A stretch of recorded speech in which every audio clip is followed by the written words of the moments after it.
Hello there and welcome to Film Raw here at Bunkerzilla UK. It's the place where you digest the latest movie news and movie reviews. I'm your host as always, Iain Bolton, and I'm joined by my cinematic partner in crime. It is of course Christian R. Allen.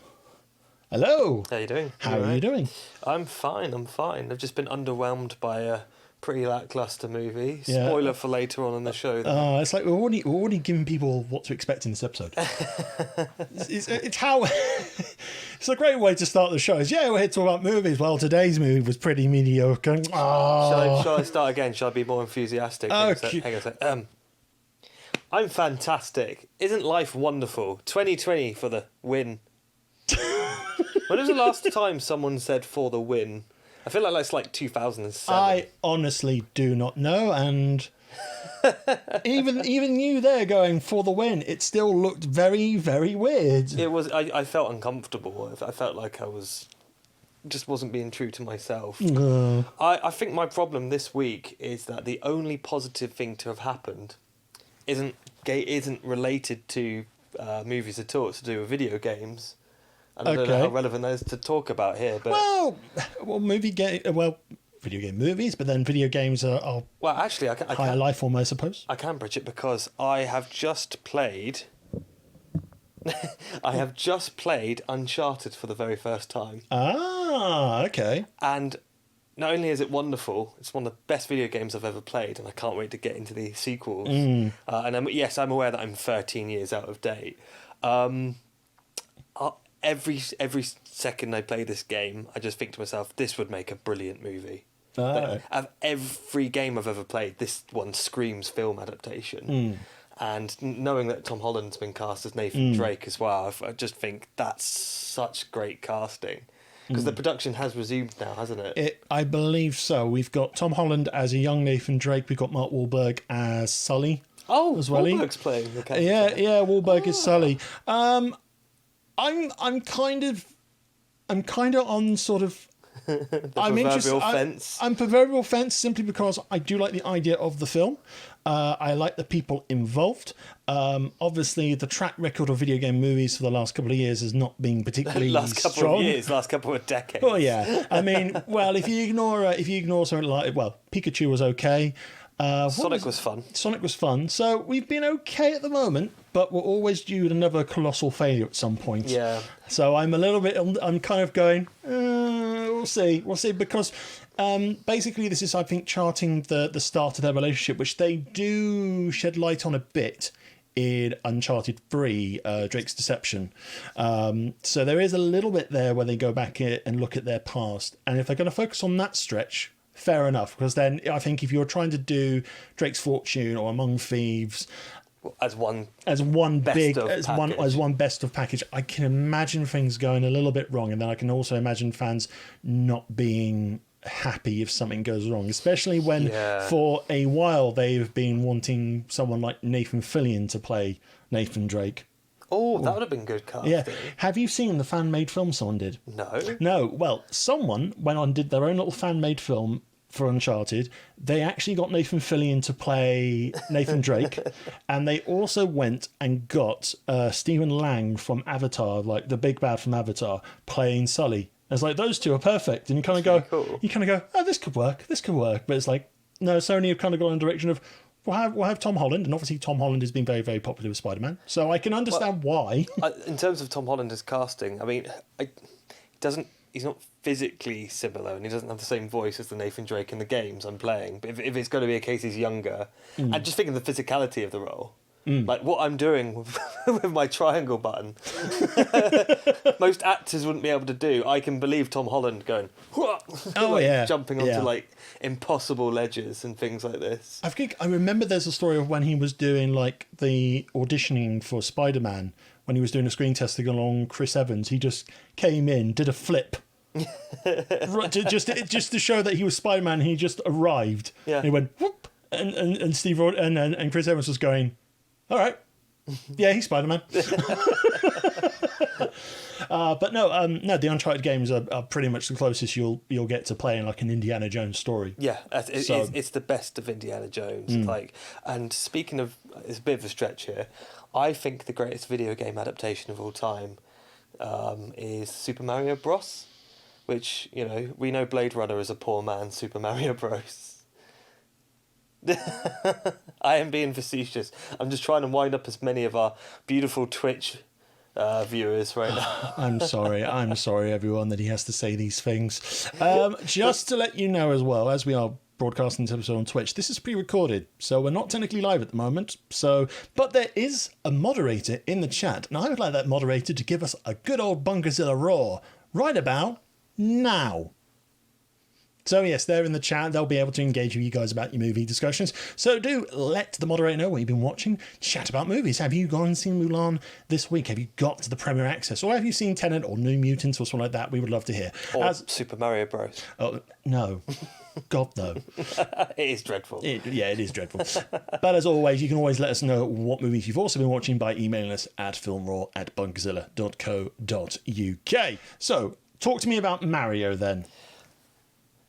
Nintendo are releasing Mario 64, Mario Sunshine, and Mario Galaxy re-rendered in HD for the Switch in one game. Mm-hmm.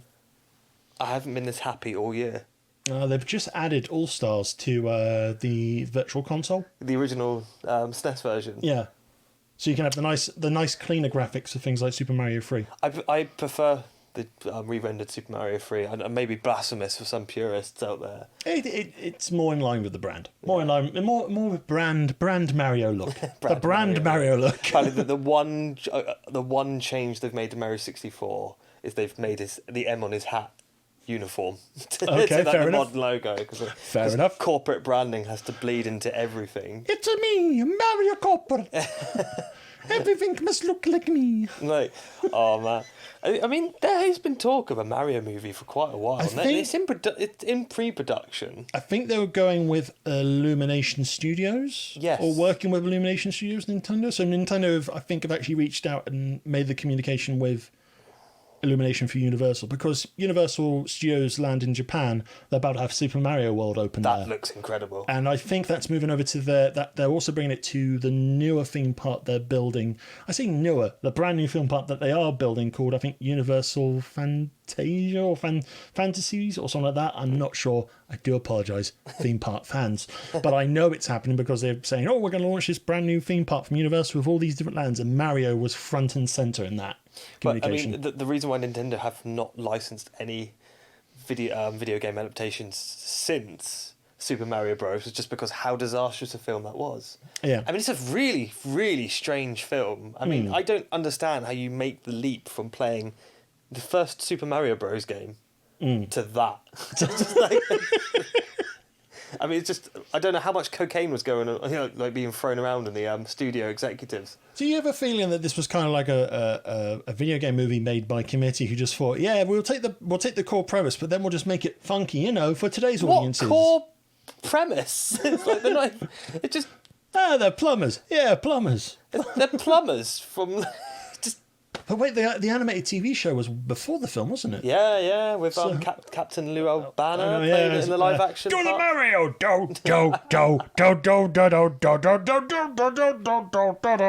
Oh. Well, that's been a wonderful start to the show. Do you know what material Mario's overalls are made of? Cloth. Denim. Oh, get out. That's a great joke. I can't take credit for it. You never heard that before? Yes, I've heard that before, and I should have seen that coming, to be perfectly honest. Oh, man. But apparently Nintendo have just been very... I get the impression they're going to be very controlling over this property. Because I don't know how involved they were with the Pikachu movie, although that's not... Nintendo is a They're more of Nintendo are more like a publisher for the Pokemon company, because you don't see Nintendo logo, you see the Pokemon company logo. I mean, it made me laugh. The amount of people invested in Nintendo while Pokemon Go was on its what's the word? Just when people were going mad for the bloody thing. Yeah.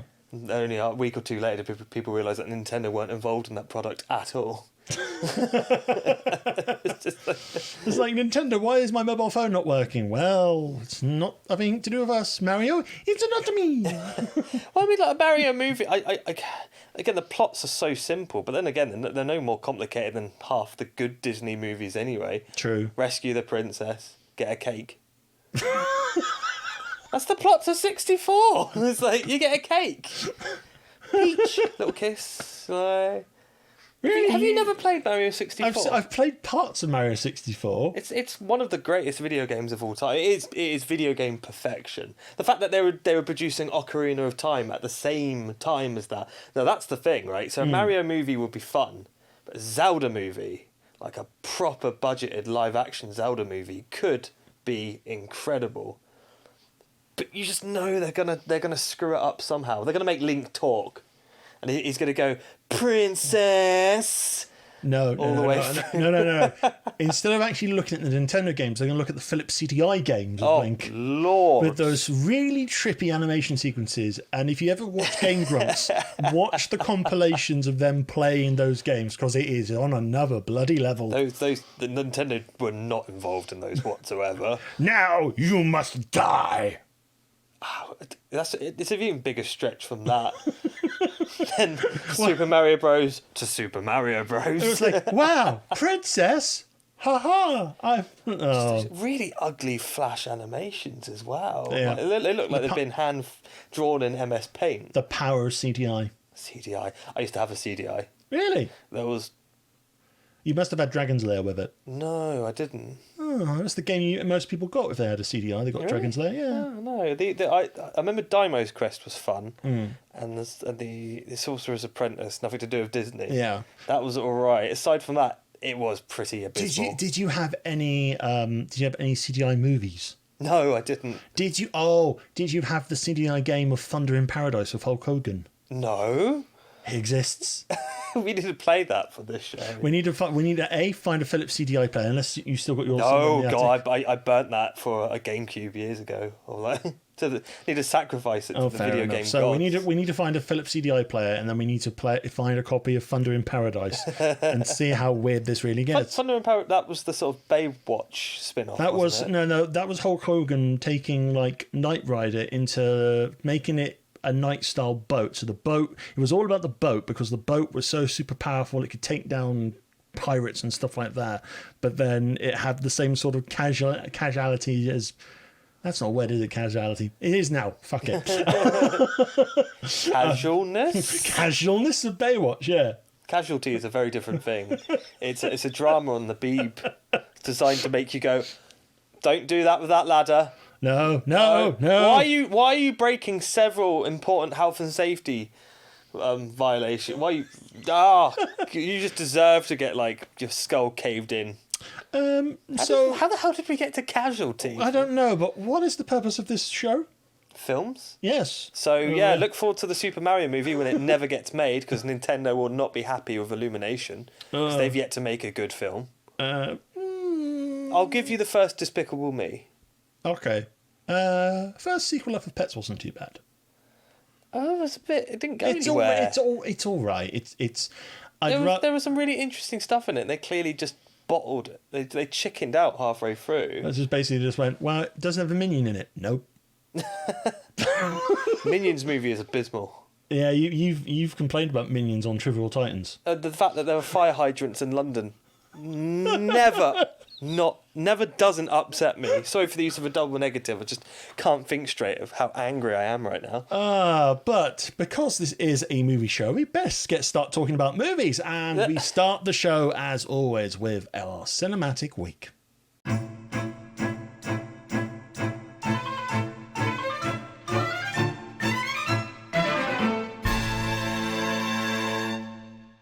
Right, so it is time for our cinematic week. It's the part of the show where we catch up with all the viewings that we've done outside of the main show, or the main film we're going to cover in the show. So I've only got two. I've only got two, because considering there's been like a couple of days since we've recorded the last episode. Yeah, that's all right. You have 10. I have 3. Oh, but you have more. You go first. Okay, my first pick was Coco. Oh, yes, Coco. First time watching the film since seeing it at the cinema. It's about 2 years old now, isn't it? I believe so, yes. Yeah, and it definitely, none of its quality was diminished watching it on a repeated viewing. It's definitely a staple, I think. Whether or not it's the best Pixar movie, I'm not sure if it is, but I would say it's definitely part of the conversation. I really, really did take to it, and the music is just so good. You can't help but smile all the way through that film. It is a very good film. And they're playing on the themes of, like, it's all the typical stuff of, like, family expectations against, your individuality, your developing personality, especially when you're going for adolescence. Very much themes in which are touched upon in Mulan, obviously, which but not as. I think Coco is a lot more successful. We will get to Mulan. Yeah, we'll get to Mulan in due course. If you haven't seen Coco, where the hell have you been? I've been here. You've been here. I've been here. You've been here. Yeah, but I have seen Coco. I haven't seen Book of Life yet, which is because coincidentally quite similar. There's the two parallel productions.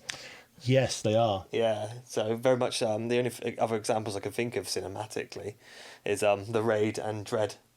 They released at the same time. They're the same plot, and it was a coincidence. They just total coincidence. I just clicked what you were talking about for a second. I thought The Raid and Dread are the same as Coco. No, not like that. Not like that. I'm sure I explained myself, and our wonderful listeners will understand what I'm talking about. Fair enough. But so I'd like to give that a go at some point, just to sort of just to see these two accidental companion pieces. But I really, really took to Coco. Looking forward to Soul as well. Oh yes, Soul. Yeah, that is due some point towards the end of the year now. I think November. I think. Yes, November. Yeah, November. Yeah. What's your thoughts on Coco? My thoughts on Coco. I remember seeing it because I heard about it and I wasn't necessarily dying to. That's a pun in itself, isn't it? I wasn't necessarily dying to see it, but myself and my other half, we went to see it more like a whim because we were sort of passing the time before we went to see Black Panther, and it was a date day, so we just thought, let's go see Coco as well. But no, Coco is a really beautiful film. Animation is superb. The music is wonderful. It's absolutely gorgeous. And if you're not crying by the end of it, you have no soul. You have no soul. You have a heart of stone, and it's very, very, very bitter inside, I suppose. But no, I absolutely love Coco. I think Coco is one of Pixar's strongest films. I think we've talked about this previously. I'm not sure if it's been on the podcast or just outside of the podcast, but I think sometimes when Pixar focus on first time stories like, say, Onwards or say Coco or Up or something like that, and they don't kind of rely on doing a sequel like Toy Story. They become merchandise based franchises. Yeah, if they don't focus so much on that, then their original films come off a lot better, or they hit more satisfyingly. And that's why I think Onward was pretty good as well, because Onward was kind of, they took certain tropes that you would see in other films, but they took it in a different way, especially with the relationship between brothers and stuff like that. So, yeah. So like I said, Coco, because it is a standalone film in itself, is wonderful. But I don't think we need a Coco 2. I don't think that. No, not at all. Not at all. What else have you been watching? I have been watching all the Wallace and Gromits. And I've been watching this on BBC because they've been airing a lot of them at the moment. No, I own the Blu-rays. They released the original 3 shorts with remastered in HD. And the wonderful thing about it is you get to see all of Nick Park's thumbprints all over it. And it's really a grand layout in particular. It's interesting. You can see that it wasn't animated in order. Because the animation style jumps in quality dramatically. The opening scene, Wallace looks kind of okay. The middle scenes, he's like, what's happened to his face? That's not help me. It's like he has no skull. He hasn't quite perfected how to walk yet. He's kind of like bow-legged. But Grand Ayat's very charming. It was nominated for Best Animated Short. It lost to Creature Comforts, which was another Ardman production. But they did pick up an Oscar for both Wrong Trousers and Close Shave, didn't they? Yep, and for they got Best Animated Feature for Curse the Werewolf. Oh yeah, as well. they did, didn't they? Yeah, and those are the next 3 films I watched. So I think my personal favourite out of the 3 is The Wrong Trousers. Yeah, it's incredible how much terror that penguin conveys in you. It's just the blank look of the penguin just... It does nothing. It's just staring at you and that wonderful score. Yeah. You're just like, I wouldn't mess with this chicken. It's when he puts on like the rubber glove. It's like the... It's you! And that train chase sequence at the end is one of the most incredible achievements, not just in terms of animation, but like cinema in general. Like that, I cannot. Nick Park must have just been in the pub one day and just went, "Oh, I've got an idea. Crap, I've got to animate that now." It's like let's have a train chase, but the train tracks have to go down at the same time at the same breakneck speed. And you've got to connect it all together. Poor Gromit as he's being shot at. There's that wonderful bit where Gromit, I think he's got like a broom or something in his hand, and he's about to attack Feathers, the evil penguin, and Feathers just pulls out a gun. And it's so, you're not really expecting it from a cartoon, a kid's cartoon, and just Gromit's. Right, I once worked out. So, Wallace and Gromit as a franchise has more Academy Awards than every single person who worked on the Twilight franchise combined. Oh, God. Also, Gromit has more vocal range than every actor in Twilight. Is Twilight the benchmark for these tests now? You know, Twilight's got the most wooden performances in cinema, so I think, is it better than Twilight? And just like Gromit's ability just to go...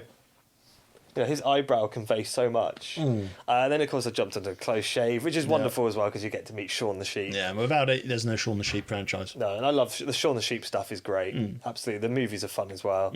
But Preston the Cyber Dog is also quite terrifying as well. Ardman are very good at villains. Yes. Yeah. If it's a weird gas cooker on the moon... Is it Mrs. Tweedy in Chicken Run? Yes. Oh, she's terrifying. Absolutely, yeah. She's really menacing. I really liked her as a villain as well. Chicken Run 2 is in production. Yeah. Very apprehensive about that, because the first... Talking about, you mentioned Coco. Chicken Run is so perfect. Yeah. Can't really... I don't know what they'd do with a sequel, to be honest. Apparently they're kind of... It's either a prequel or something like that, and... Yeah, they wouldn't... I think there was like a public spat about Julia Sawalha not coming back to do her role because she was too old. She's had the same voice for 30 years. If you ever watch Absolutely Fabulous, she does not age. It's just like what? And the other thing is, what if it comes back and it's that sort of weird 3D Ardman style computer stuff? Or like Flushed Away. Yeah, I wasn't too keen on that. Ardman is it's interesting because when it's a hit, it's like Curse the Rare Rabbit, which is so good. The animation is gorgeous, and it's just it's the wittiest stories you'll get in children's animation. I mean, like the best thing about rewatching it for the 100th time is you can just go, oh, look at grab all the Easter eggs or the callbacks from the previous films, and just it's also got a cracking line from Peter Kay, who plays a police officer. It's like, yeah, it's clearly arson. Someone's arsing around. It's just like that's. Well done, Peter. Well done. Here's your BAFTA. Such a great line. Just like, one of my favourite lines of dialogue is so stupid. It's in the Close Shave. We have all the sheep lined up in the mincing machine. And Shaun the Sheep's on an anvil and is about to just cascade towards Preston. And you've got Wendelene, the love interest. She just goes like, Doc. And Wallace goes, oh, where? Where? It is very northern. It's got that northern comedic sensibility down perfectly. And yeah, I mean, again, if you haven't watched any Wallace and Gromit, you could pick any. I think most are on the iPlayer anyway. Yeah, I think so. Yeah, and they are so clever. They're so charming, and you can watch them forever. I've been watching the first two for about 25 years now. Like I remember watching a Close Shave debut, being so excited and just thinking it was like Easter television highlight of BBC back in the day. Yeah, I didn't get to watch it, but A Matter of Life and Death, the last one before Peter Sallis died. was, I think it was the #1 viewed program on Christmas Day in 2010. Okay. Which is like normally it's EastEnders. I don't think I've seen him out of Loaf and Death. Oh, it's very good. It's very. I need to. I need to watch it's basically a Hitchcock pastiche. Ah. So you'd probably appreciate it. Oh, yeah. good. Oh, good. Set in a bakery with Wallace and Gromit. Cracking cheese buns there, Gromit. I wonder what moon cheese tastes like. Tastes of the moon. No, it tastes like plasticine, I'd imagine. Actually, You just want to eat a bit of cheese and just have that. Wallace of cracking cheese. Gromit. I think you'd make a great Wallace cosplayer. I'd be your Gromit, obviously. So I'm gonna have to shave my head. Yes. Oh no! Actually, one of my dream cosplays is Wallace in the wrong trousers, and you can get away with it because he wears that red helmet with the diamond. Oh yeah. So I wouldn't have to shave. It would just be inexplicably hairy arms with my string vest. I don't know. You would need to build. You need someone to build remote control sort of wheels to the trousers so you can just sort of put away. So help! Yeah, that was a techno trouser sound. Yeah, effect. and then just have somewhere popping out, just like cuddly penguin toy. Knowing about the success of Wallace and Gromit, because obviously it's been dubbed and it's huge around the world, really big in Japan. Yeah. I realised that everyone around the world thinks people in Britain are the way they are because of Wallace and Gromit, and it's not wrong.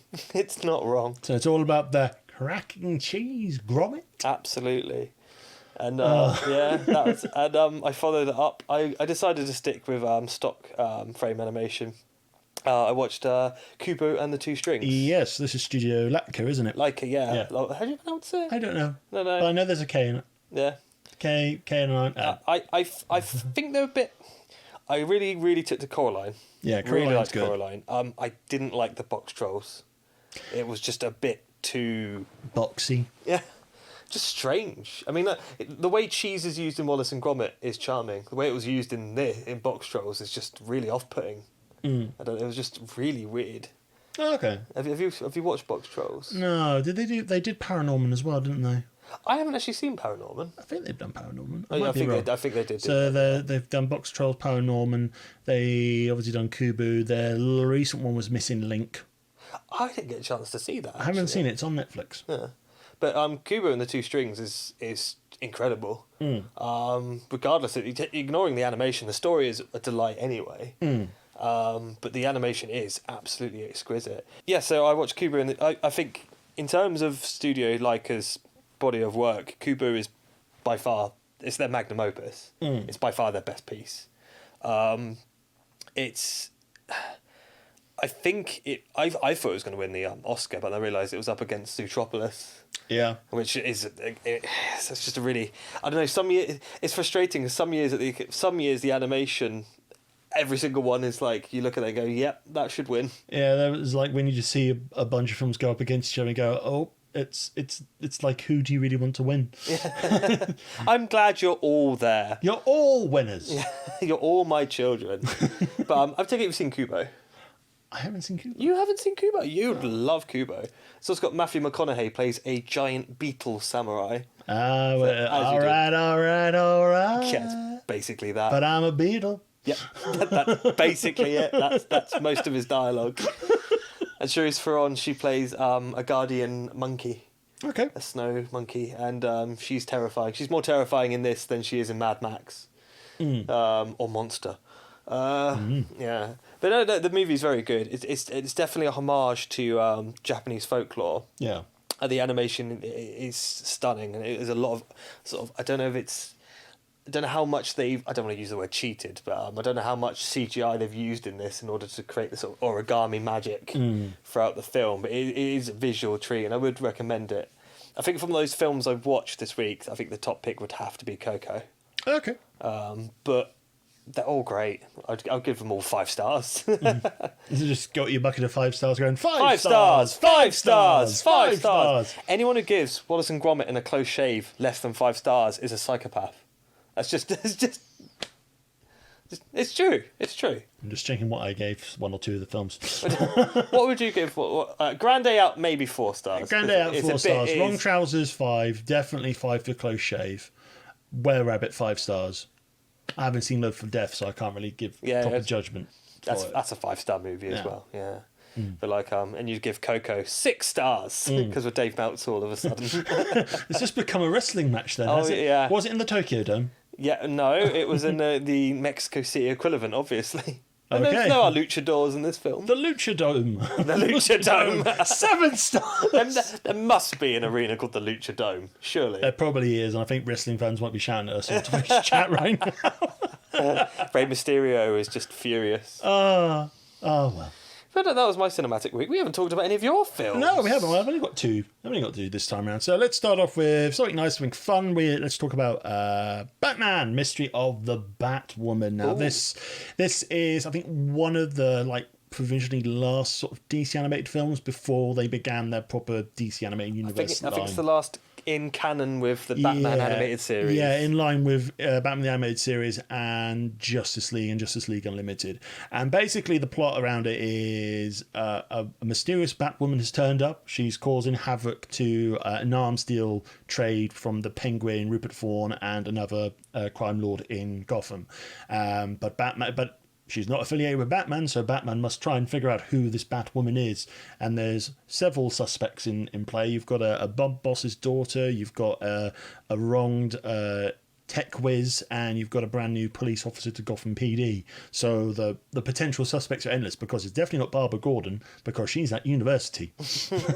And there's the Killing Joke, that sort of awkward Batman Batgirl relationship thing they had at the start. Are we talking about the film Killing, the adaptation? The film Killing that Joke. doesn't exist in the comic books. No, it doesn't exist in the comic book. But there's kind of seeds sown there at the start of Batman, or at the start of Batwoman here. Really? Because it's like he's picked up the phone, he's talking to Barbara Gordon, and she's going, "Oh, I could be back in Gotham, and we could be fighting crime together." And Bruce is just going, "Yeah, no, I'm losing you." And it's like in front of Alfred and Robin. I think it's the Tim Drake Robin at the time, and they're just both looking at him going, Are you acting all right? Sort of way. But I had very loose memories of this. The animation for its age and for an HD master on Amazon Prime was pretty good. But mostly it's just it's a Batman mystery with Batman romantic sax playing in the background. It's like the opening sequence is just kind of like this long sort of saxophone-esque thing. It's like, there's Batman and Batwoman, intrigue, romance, saxophone, and that sort of thing. It is pretty much an extended episode of Batman the Animated Series. There's no ifs or buts about it. It's not... I think the mystery of who the Batwoman is and the reveal is very good. I think there are other villains you could have used in the story to make it engaging. What, instead of Penguin? Instead of Penguin, Bane turns up towards the end because Bane. I think my recollection is that it was the only one of, because there were 4 features. It's the only one I wasn't taken to, because I loved Mask of Phantasm is incredible. Yeah. 5 stars. 5 stars. Sub-Zero is also very good. 4 stars. And Return of the Joker from Batman Beyond is exceptional. 5 stars. Which version? Uncut, Fine. Obviously. The cut version is 3 stars. I need some shurikens. Just stars. Yeah. This is the only one it seemed a bit forgettable to me, to be honest. It's all right. I think for diehard Batman animated fans, watch it, enjoy it for what it is.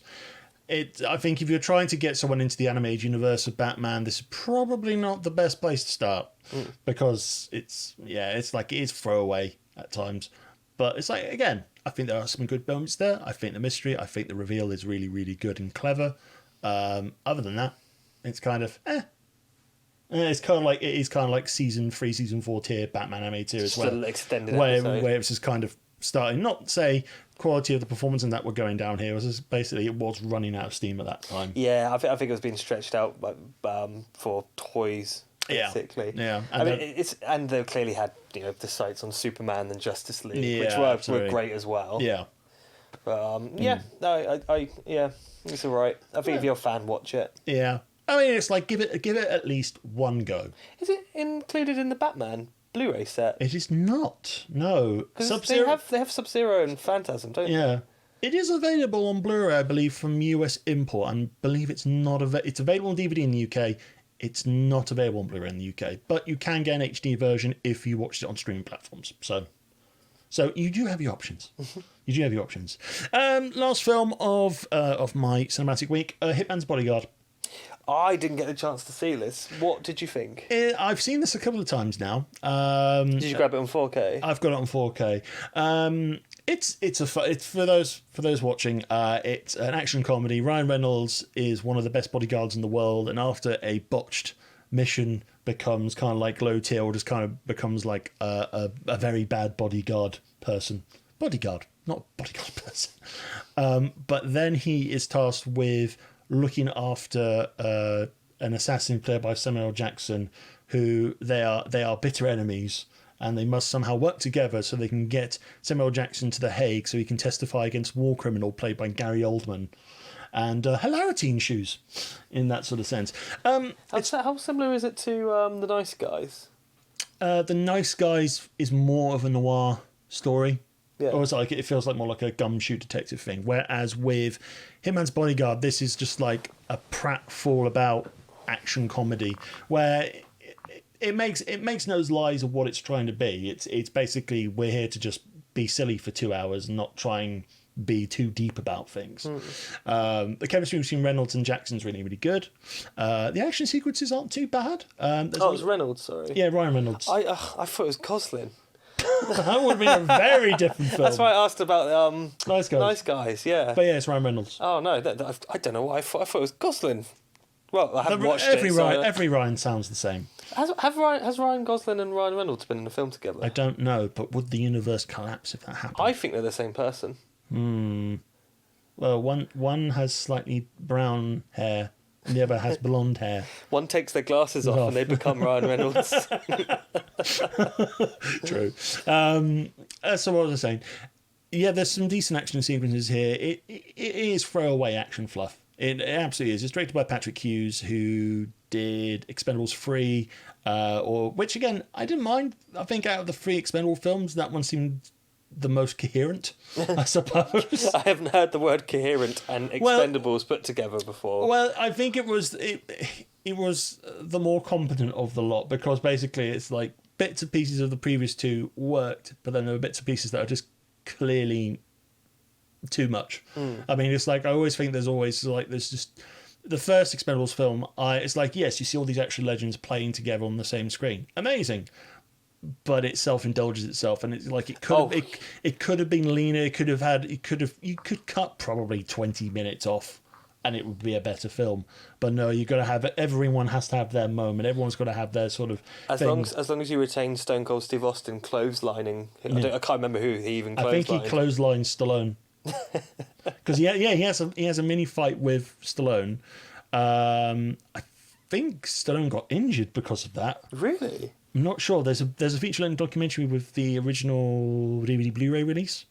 I might need to dig that out. But yes, Hitman's Bodyguard. If you like it, if you just like a very, very easygoing action comedy, you can't go really wrong with this. There is a sequel coming next year, Hitman's Bodyguard's Wife, because the hitman played by Jackson, he has a wife in the film played by Salma Hayek, who is just as volatile and violent as he is. Excellent. So I have a feeling it's going to be let's say have Ryan Reynolds look after Salma Hayek this time round and see what happens. But yeah, it's all right. I think if you're going in with low expectations, you'll be fine. If you're expecting this is going to be the greatest comedy ever made, no, absolutely not. Especially when you have such great action sequences set in the town of Coventry. I mean, Coventry is unique in the fact that if you blew it up, you'd improve the landscape. But I mean, do they have a car chase in that awful roundabout Like, you know that weird little mini spaghetti junction in the middle of Coventry? No, I don't think so, no. I've never been able to get out of that in one go. But the start of the film, they transport Samuel Jackson from Manchester and they get ambushed in Coventry. And every time someone mentions Coventry in the film, I just had to giggle because it's like, this doesn't make sense. It's like saying, oh, there's been an action scene in Reading.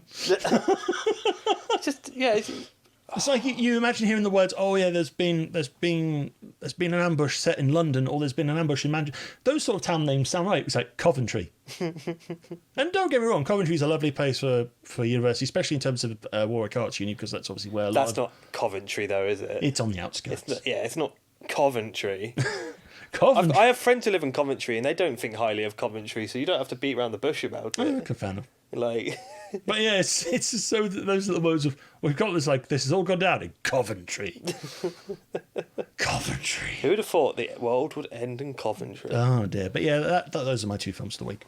That's so there you go. That's Cinematic Week. And what stars would you give those films? I would probably give Mystery of the Batwoman 3. It's entertaining. But yeah, it's not necessarily. I think the voice cast does help it a bit.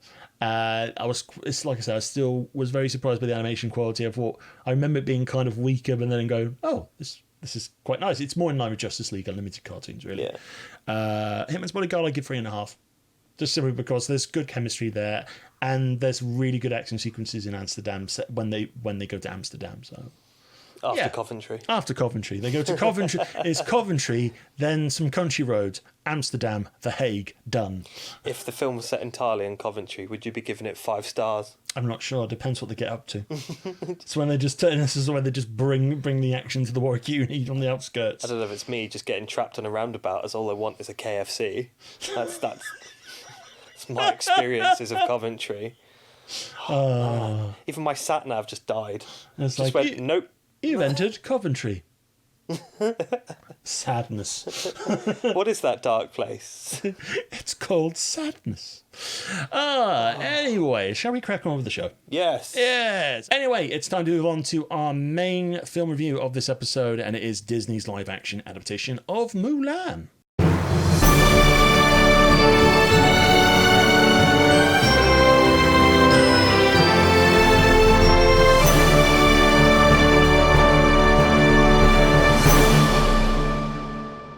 Right, so this is the live-action adaptation of the classic 1998 Disney animation. Has had a bit of a rough way of getting on to getting the release, and that's putting it mildly. Mostly because it is currently only available now on Disney Plus with Premier Access Stars. Which means for an extra cost you can now watch this film on Disney Plus. I believe if certain markets don't have Disney Plus available, it will still get a cinema release. But this is just the main story as the same as the animation. A young Chinese maiden disguised herself as a male warrior in order to save her father and fight for China against an invading tyrannical force. Yeah. And that's it in a nutshell. But obviously the big thing about this is it is a Chinese cast film. Yep. So we have Yi-Fei Lu as Mulan. We have Donnie Yen. We have Gong Li. We have Jet Li. We have Jason Scott Lee. Tiz Ma. So it's a real kind of there's been a proper sort of backing of Chinese talent here, which on the surface is a good thing, but as we're going to talk a little bit further on, it's not necessarily it doesn't necessarily feel like it is a Chinese film through and through. This is Disney just trying to make a film to appease a Chinese audience, which is interesting because that's exactly why Mulan was created in the first place back in the late 90s. It was a clear intent to break into the Chinese market, which Hollywood has been trying to do with relative success in recent years for quite a long time. It's I'm still amazed that Chinese audiences seem to have taken to things like the big budget franchises like Transformers and the MCU. Other Disney properties like Star Wars, I'm not entirely sure. I think it had an okay success, but I think things like Transformers, I think even Pacific Rim did quite well in Chinese markets. That's why you have Pacific Rim Uprising. Yeah, but the problem is Hollywood trying to woo Chinese market is becoming politically awkward, especially with the Hong Kong protests, the umbrella movement, etc. And it doesn't help when the cast of this adaptation of Mulan are so vocal for one political perspective than the other. Now, when it comes to approaching this film, you and I, we're trying to evaluate it as a film. Yeah. It's obviously films, as all pieces of art, they're not in a vacuum. They do either reflect or influence politics in the real world. And I hate people who are saying it's just a Disney film, you shouldn't talk about politics. It's like, no. I think for this one in particular, it does scream a lot of Disney trying to appease one market. Yeah, and not necessarily just the Chinese market itself, but it seems like they're trying to appease the Chinese Communist Party, and it screams CCP all the way through the movie in terms of the way the emperor, he almost feels like he's meant to be a representation of President Xi. Yeah, and the Emperor is played by Jet Li in this, who is dubbed. I believe he is dubbed. It just doesn't sound like Jet Li. And I've heard Jet Li speaking English in films before. That's not Jet Li. No, it's not his English voice whatsoever. No. I don't know if he was just phoning it in, or if they didn't think his voice was right for the role. Well, he did originally turn down the offer to appear in the film, but his daughters said, or they highlighted how important for Chinese culture it would be for him to be part of this film, especially based on Mulan. He decided again to backtrack and accept the role. Yeah. But that doesn't really say much about Jet Li's performance. Jet Li is just kind of like a window dressing in this. Yeah, he's totally phoning it in. Yeah. But anyway, Jet Li's not the main character of this film, is he? So. No. So this film comes with a lot of heavy baggage, I guess, is what I'm trying to say, and you can't escape it. You'll have opinions on this. I feel increasingly uncomfortable with the way Hollywood is kowtowing to the Chinese Communist Party, especially when we are clearly not aligned ideologically with between the West and our sense of our beliefs in democracy and open and free speech, which is clearly totally against what's happening in China and has been for quite a long time. So we're getting these awkward moments where there's just a strange incompatibility. Yeah. And this feels very much like a film that kind of reflects the worst of both worlds in a sense. I mean, it's I feel like this Mulan is trying to have it's trying to have its cake and eat it. It's trying to appease to a Chinese market. But you're talking about the cast being Chinese heritage, and I think the casting is okay. Yeah, and the acting is fine, except for I think Jet Li was phoning it in. It's a shame because Jet Li's probably he'd be the person I'm most interested in seeing in this film. I mean, he's done similar sort of roles in other sort of Chinese-led films. Yeah.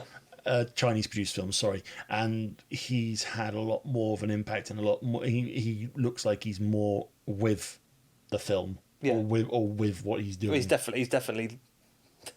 Yeah, in this, he's just... It feels like he's tapped out. He's just like, It's almost like, when you've quit a job. Yeah. But you've still got 2 weeks to work. Yeah. And you've got to do the work, but you're not... You're checked out. You're planning. It's kind of like that. Yeah, but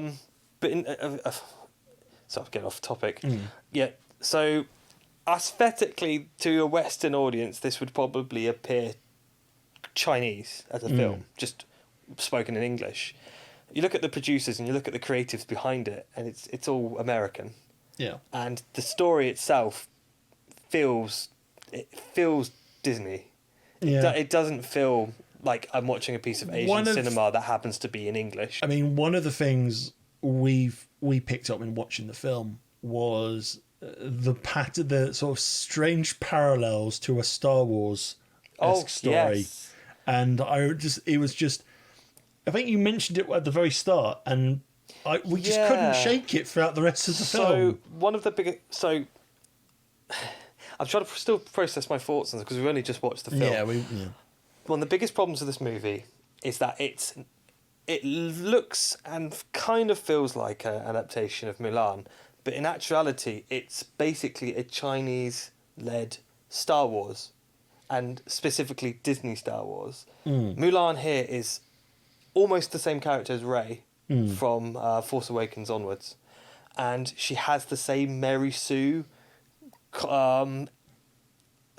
Sue-esque elements of a character. Really. Mulan is just naturally gifted in this. In the 1998 animated version, she is terrible at playing male soldier at first, and one of the delights of the film is watching her progress and become better, especially through the musical montages with like Danny Osmond singing over, and there will be thousands of them launching arrows with increased accuracy.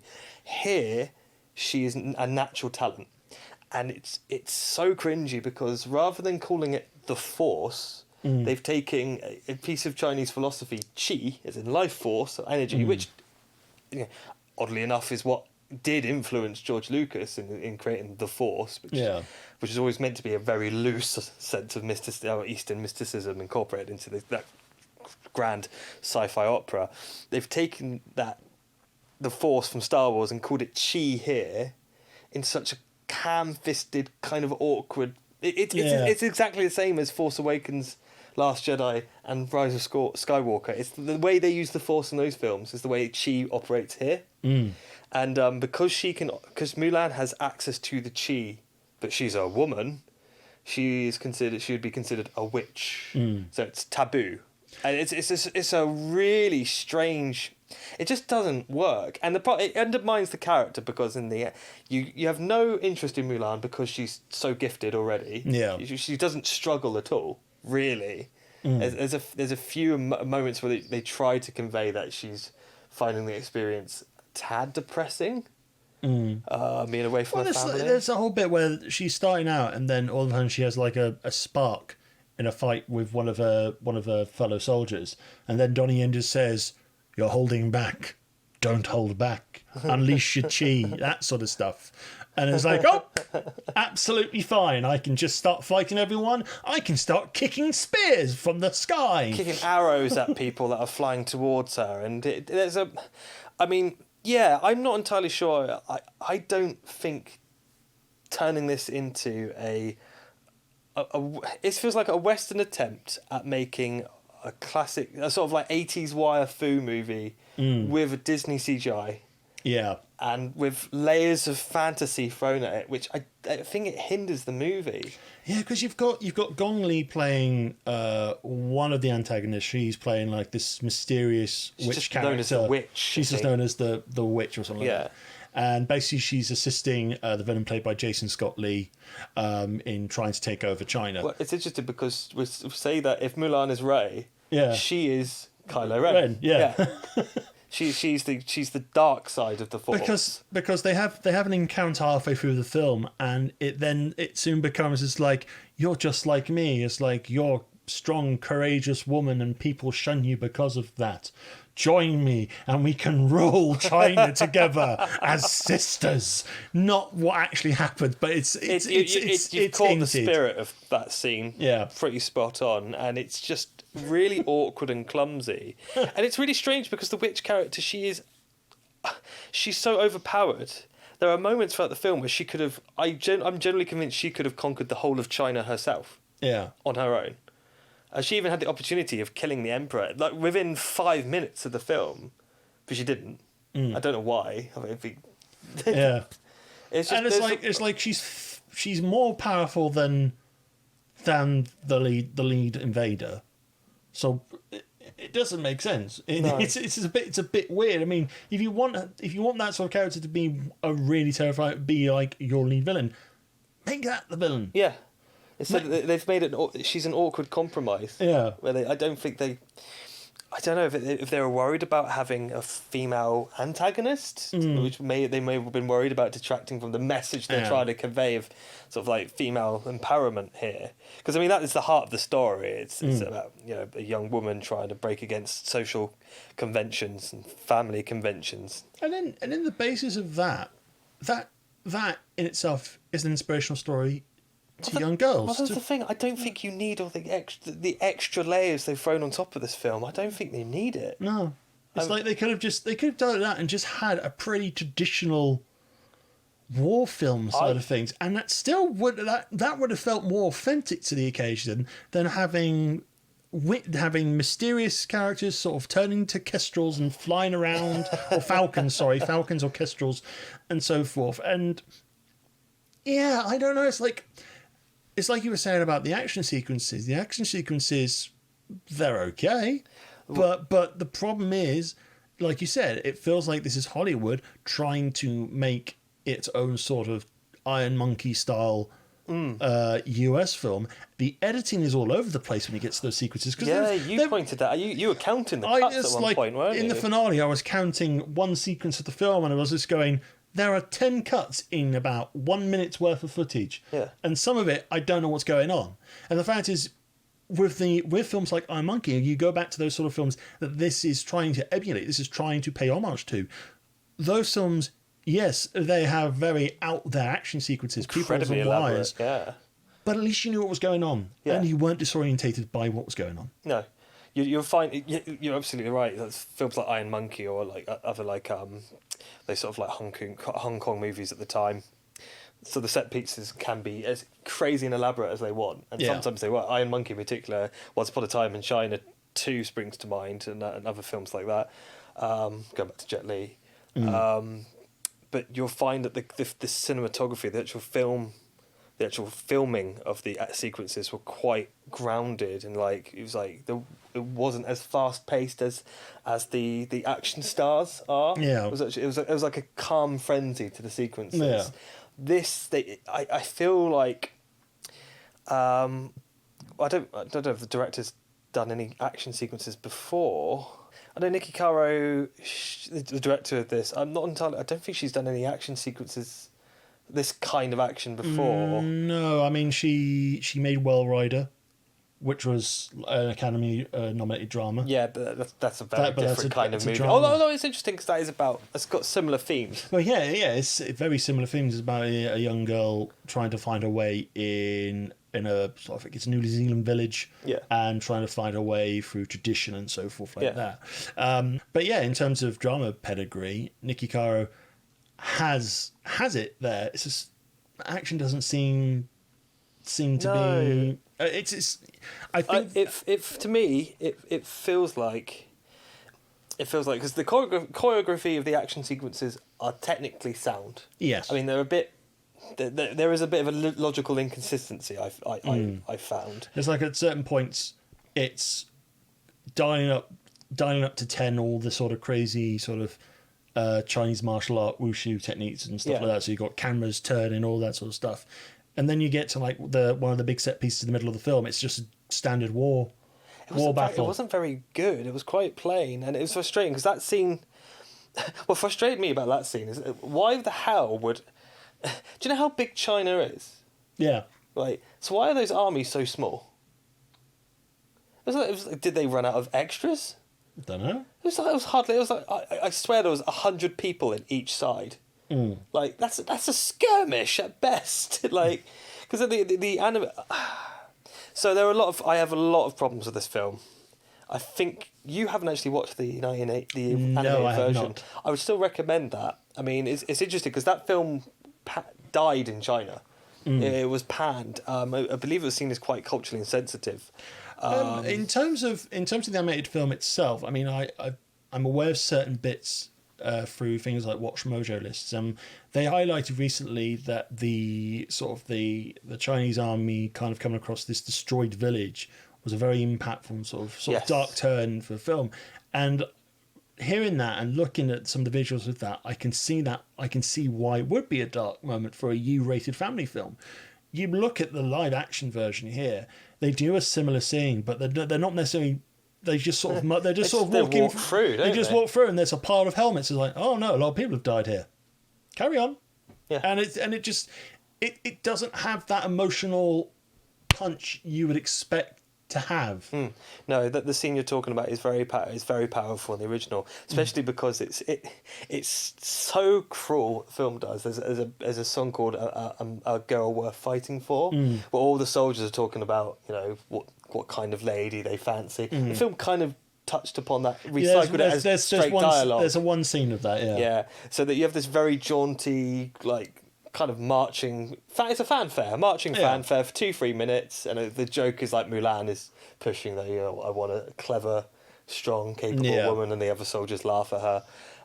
And then the song, which is a really bouncy major key, just kind of almost abruptly stops, and when they see the village, and then they pick up this doll, which Mulan saw a child playing with previously.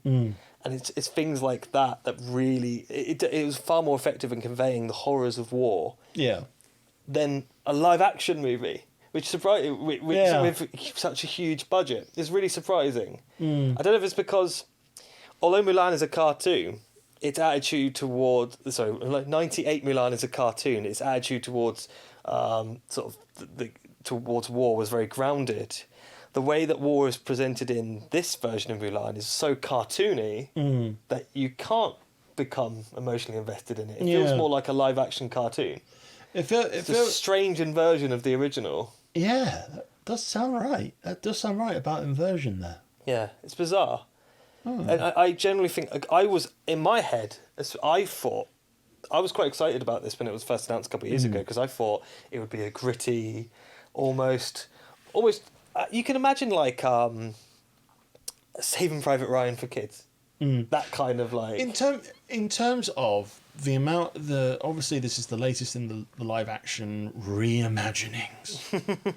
And out of all of them, the one that has the most potential was Mulan. Yeah, and Pocahontas. That and Pocahontas.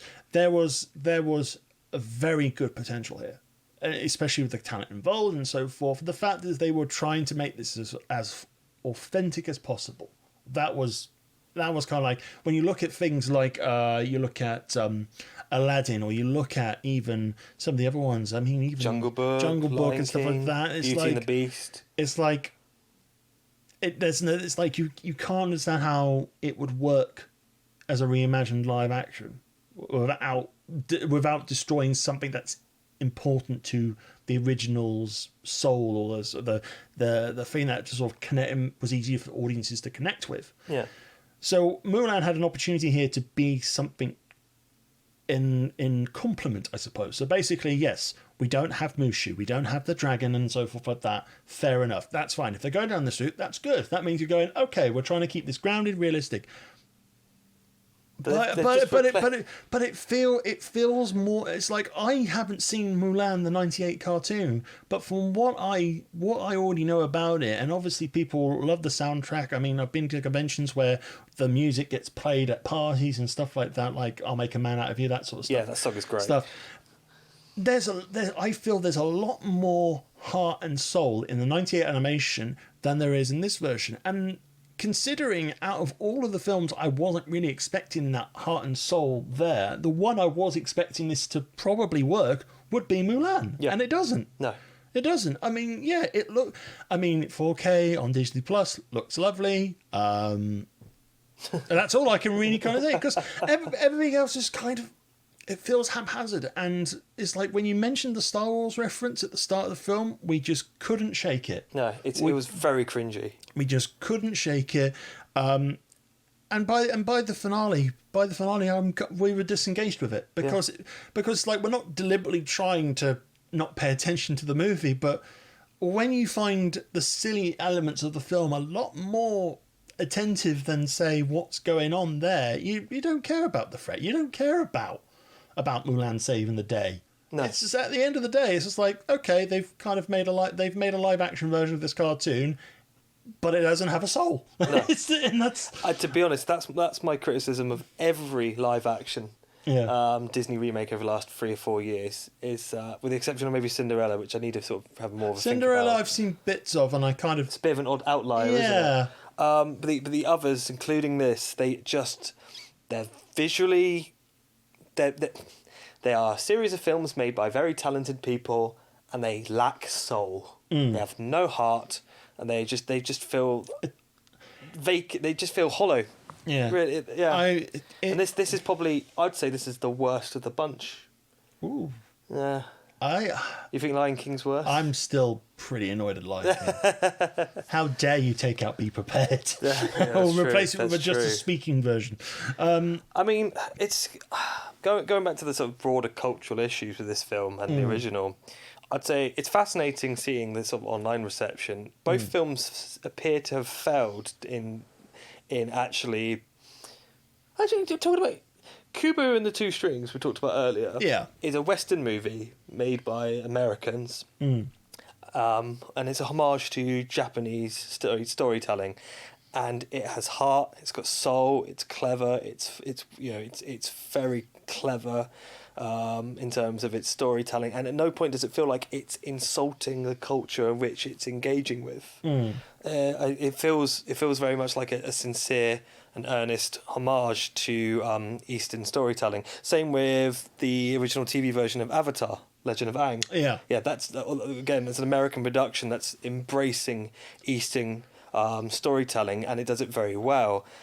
Both Mulans fail to do this. They are very American. They are very Disney. Yeah. The difference between 98 Mulan and 20 Mulan is that the 1998 one at least is enjoyable. It actually works as a film. Yeah. It's despite the fact that it's culturally insensitive in some respects. If you can still appreciate it as an earnest attempt. I mean, clearly these people who were making the 98 Mulan didn't really understand what they were doing, because they were just basically taking a Chinese myth and Disneyfying it, which is what Disney's been doing with European mythology for the last 80 years. It's like Snow White and the Seven Dwarfs. It's a very dark tale, but Walt Disney took it and made it brighter and happier for the family. Disneyfied it. Yeah.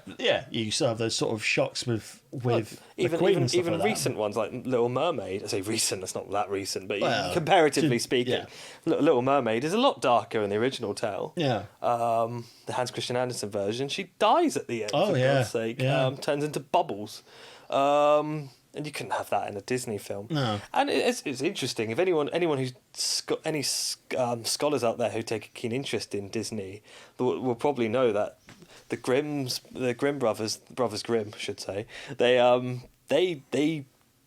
Disneyfied their stories as well. They took pre-existing fairy tales and sanitized them for their demographic, for their market. Yeah. So I mean, it happens throughout history, but I mean, at least when Disney is bastardizing European mythology, it's we share a cultural tie to America. Those are people of European heritage making those decisions. Even though they're going to give Robin Hood lots of American accents and make him play American football. Never understood that. When you get Americans with European heritage taking Chinese stories and then bastardizing them the same way, it creates all sorts of awkward cultural sensitivities. And like I say, the first one, it gets over that hurdle if you switch that part of your brain off a bit, because the story is in itself just incidentally good. And the music is great, and you do care for the characters, even though it's not really a Chinese story. This one, which strangely enough was an attempt to address those issues, is kind of just as equally insensitive. And managed to seemingly alienate both audiences. Weird that. So its failure is complete. I think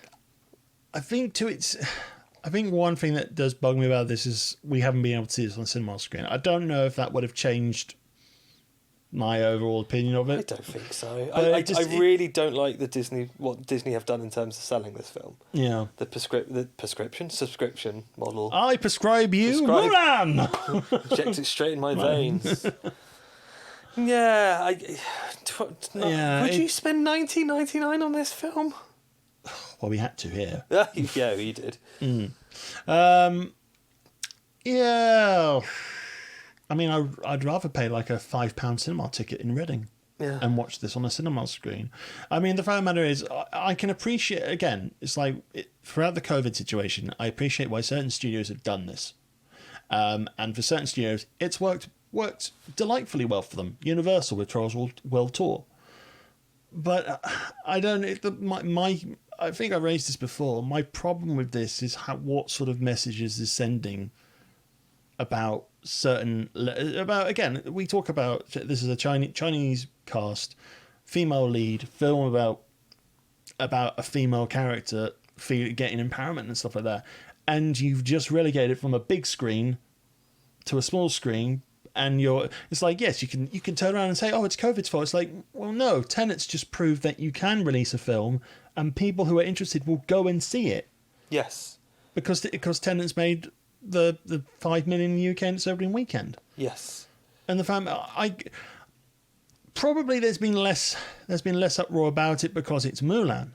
But I think if Black Widow is to go straight to Disney Plus, I imagine all hell is going to break loose. Oh, Twitter will break that day, my friend. Yeah.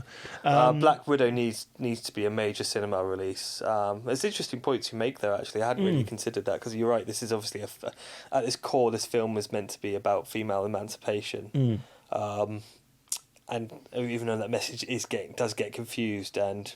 It is haphazardly... communicated in this film. Yeah. But the fact of the matter is, it's like we could sit here and say we don't connect with the film, but if this film went out to a cinema and young families go and see it, and young girls learning, just trying to understand what they could be, they could be anything. They could be soldiers, they could be leaders, and so forth. Films like Mulan are there to help inspire that. And the problem is, you've relegated to a small screen where it's going to be throwaway fluff for a couple of months before it properly arrives on Disney Plus in December. And I think you are robbing a core audience of seeing something as it's intended to be. Whether or not we liked the film or not, I think Disney have done some damage here in terms of sending a message about positive representations. Yeah, that's an interesting point. Yeah.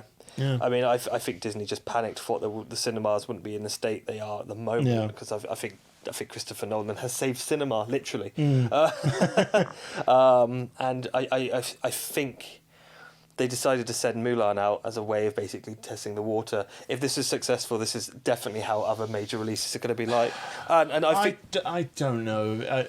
I don't buy the testing waters. No. I mean, I can understand. I can buy the fact of, oh yeah, we're just looking at separate release schedule things. But if they had faith in this film, they would have sent it out to cinemas as well in the UK, and they didn't.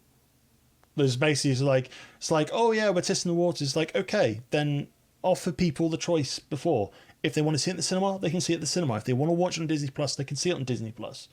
But don't just say we're testing the waters and then just sort of go, no, Disney Plus is the way. Because as we have discovered watching original films on Disney Plus, or films that have been pushed to Disney Plus, they're not good. Yeah. I'm not talking about Disney Plus original films being released. No. We mean films that are meant to be films that were supposed to have cinematic releases, but then Disney went, no, Plus. I mean, the Hamilton musical thing, I think, was kind of like a way to kind of boost their exposure, and I get that. And to be honest, having that a year early wasn't a bad thing. No, and it was well made. But then again, it was technically a non-Disney product until Disney just bought the rights to make the film of it. Yeah. That was basically it. But no, you look at Artemis Fowl. Artemis Fowl is a terrible film. But then again, it's the subtle way of Disney saying they don't have faith in the film, and it's like I can get the testing the waters bit out a little bit, but it doesn't scream they had faith in this film. No, and that's just pretty inexcusable when we're trying to have positive representation today. But anyway, it's like I can go around in circles on this in the day, but yeah, it's I think this film should have released in a cinema. I agree with you. I think a cinematic release was possible. More, I mean, it would not now because you need to wait a month for Tenet to stop dominating. I mean, my understanding would have been if the film could not have released in a cinema, it would go to Disney Plus. Fine, I get that then. Oh, we're not going to give it to any cinemas, despite the fact pretty much most cinemas in the UK are open again. Yeah, it's like Disney could have looked at it and went, "Oh, we can actually do something. We can have a nice bit of positivity. We can have say, oh, people are enjoying Mulan on the big screen and enjoying it on the small screen." No. We just watched it on a 55-inch telly, where the sound mixing was even weirder at the end credits. Oh, that was strange. Yeah, you could barely hear the songs. Yeah, like... I don't know what the sound mixing was going on there, but the bass was insane. Yeah, yeah. So anyway, to sum up, my problems with Mulan: awkward Communist Party propaganda piece designed to make as much money in the Chinese market, but in doing so, it's probably inadvertently alienated Chinese moviegoers and Western moviegoers. The Mulan character is a Mary Sue, who is just naturally gifted with all abilities. She doesn't learn anything. She just is great straight on off the bat. The antagonists are dull, kind of bland. Yeah, the secondary characters are kind of bland as well. And the action sequences are just really confused. So, not impressed. Really not impressed. Yeah, I think my thoughts are basically I'm disappointed because I expected a bit more from this, and some of the reviews across sites were being quite positive about it. I was like, Empire gave it 4 stars. Really? I don't know. But yeah, it's like a lot of people were being quite positive about the film, but negative about the fact that they had to see it on Disney Plus. Yeah. And at the moment, I think if I paid £5 for this film, I would have not been. It's like I still wouldn't have been as invested, but at least I could turn around and say, you know what, I saw it on a big screen, and that's and for a female-led character film of this sort of nature, of this magnitude, that's important. Yeah. But also in terms of the live-action reimaginings, I don't feel this isn't the worst, but this is the one that had the potential. It had the potential. This had the potential to be a truly great film on its own. Because and it was so strange because again I thought the whole point of this film was to address the problems that the original inadvertently made for itself, but it just doubled down in a way where it took iconic scenes from the animated version and just made it really pedestrian. Pedestrianised, is that even a word? Yeah. Pedestrianised, like a lot of things that worked really well. Don't fix what's not broken. I mean, Little Mermaid is still on the horizon. I have no faith in that whatsoever. It looks awful. I mean, I'll watch it and judge it fairly, but I mean, again, it's like there is some promise there. I mean, I think there's an African American playing Ariel, which is really good in terms of diversity and that sort of stuff. I think Melissa McCarthy's playing Ursula. I don't know. I'm not too keen on that decision, but like I said, I'll reserve judgment until I see it. Again, it's like I'm not a fan of the reimaginings, but if they can make a good film out of it, fair play. I'm not gonna poo-poo at the idea. Yeah, they just haven't done it. It's like when they turn around and say, let's do a reimagining of Lilo and Stitch. No, you don't need to do that. You don't need to do that. Actually, that would be really cool. Hercules. I would think some of the.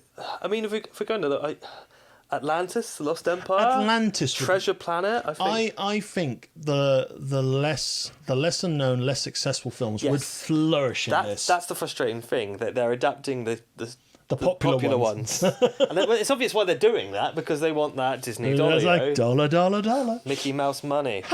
But they're probably there are. Let's face it, half of the Disney canon is a bit crap, and like some of that would, and not necessarily for its own faults. I don't think there's a Disney movie of the main canon. I don't think there's a Disney movie that isn't interesting in its concept. It's just they're poorly executed. Like one that springs to mind is The Black Cauldron. Oh yeah, which I think of a Black Cauldron remake, if it was more teenage orientated like the original was meant to be, it probably would have done well. Yeah, things like that. That's cool, and you don't get people who are too emotionally attached to The Lion King or Aladdin or Mulan getting butthurt over Yeah. their favourite film being it's like mistreated. I have a soft spot for Atlantis. I do. But you know what? If Disney turned around and said we're going to make a reimagining live action of it, I'll go, cool. That's nice. Treasure Planet. That would be cool as a sci-fi adventure thing. That does lend itself. Some of them lend themselves more to live action remakes than others. Yeah. Like the whole live action remake of Lion King was just absurd, and it's just utterly shallow and pointless. It's like we want to remake the story again, but with CGI animals and no soul, no heart, but we'll just get some people to kind of mimic the original songs. Yeah. All right, done. Might as well just watch the original. Yeah. You lose nothing by not watching. Or go and see the actual West End Broadway show. I get to see that in 2022. It got pushed back 2 years because of COVID. Okay. I'm really excited, but I'll have to be excited for 24 months. Are you on the aisle? I'm not sure. If you're on the aisle, then watch out for the people coming down the aisles at the start. It was actually quite... I saw it at the Bristol... I think it was the Bristol Hippodrome last year. And basically... all the creatures coming down, so like elephants, so they're recreating the whole circle of life thing, even giraffes as well, and things and birds kind of buzzing around in the things. It was amazing. Yeah, it's great fun. No, I can't wait. I'm so excited. Yeah. Anyway, we must do what we must always do when it comes to finishing a film review. It is time for star rating. I'm tempted to give it 2. Yeah, I can't give it anything more. I was thinking 2.5, but I'm not going to watch this again. I'm annoyed I watched it to begin with. I think the way I sometimes look at what I give a star rating film is: did I enjoy it? Is it something I will watch again in the near future? And so forth. I think when I take those things into consideration, I can only give it 2 stars because I'm not going to watch it again, and I didn't enjoy a lot of it, to be perfectly honest. No. I think I enjoyed it for the silly faults that we were picking out, and I think watching it with you has been a lot more entertaining than watching it by myself. I didn't mean to be so audibly aghast. Just how cringy this film is. So just replace the word "chi" with the Force, and it's a Star Wars movie set in ancient China. I think I did make the joke of, are they just going to inadvertently stumble upon a Star Wars set, just all of a sudden? Oh man, that's probably why Donnie Yen's there. just wandered off the start of the cast of Rogue One. Rogue One, yeah. He was great in that. He was very good in that. Yeah, I do always have time for Donnie Yen. Watch Hitman. Yeah, Hitman one of my favourite ones is either Killzone or Flashpoint. Iron Monkey, you mentioned that. He's great in that as well. Oh. So plenty of other good films out there. Yeah. Sadly, Mulan is not that. Yeah. Anyway, we must draw things to a close. Thank you very much for watching our Film Raw. Hope you enjoyed the episode. Do let us know your thoughts on the movies we have covered by emailing us at filmraw@bunkerzilla.co.uk. As well, you can always follow us on Facebook, Twitter, and of course Twitch at Bunkerzilla UK. Do keep an eye on our schedules. Now with a lovely watch party feature from Amazon, we'll be doing a lot more watch parties of films. I did Constantine last week, and that was quite of an interesting. The Keanu Reeves Constantine.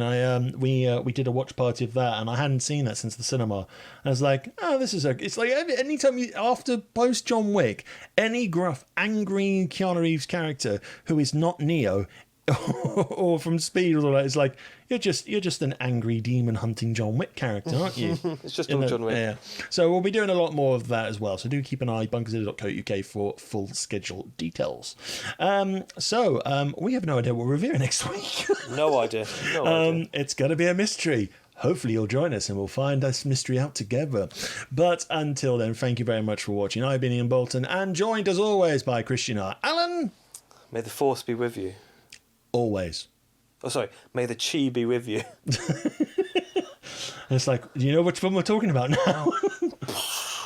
Star Wars Episode 12, Mulan. All right. And on that bombshell, we'll say goodbye. Adios. Toodle Pipski. Bye-bye.